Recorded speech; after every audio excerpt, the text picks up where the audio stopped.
Hello বন্ধুরা, আজকে আমি তোমার সাথে শেয়ার করবো আমার ছাদে কী কী কাগজ ফুল হয়েছে। তো চলো তোমরা দেখে নাও। প্রথমে দেখাই একটা পার্পেল কালারের কাগজ ফুল। দেখো এই যে এই গাছটা কিন্তু নতুন গাছ, অনলাইন থেকে অর্ডার করেছিলাম।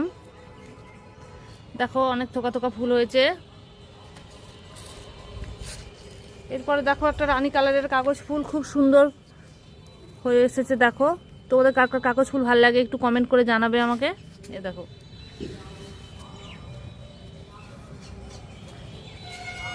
এরপরে দেখো হালকা অরেঞ্জ কালারের কাগজ ফুল।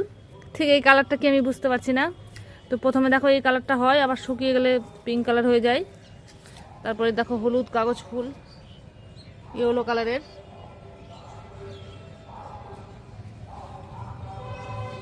আর এই গাছটা হচ্ছে নতুন গাছ, প্রথম ফুল এসেছে। দেখো আমার তো খুব ভালো লাগে কাগজ ফুল। তোমাদের কার কার ভালো লাগে অবশ্যই কমেন্ট করবে বন্ধুরা। তো চলো আজকে ভিডিও এখানে শেষ করছি। টাটা।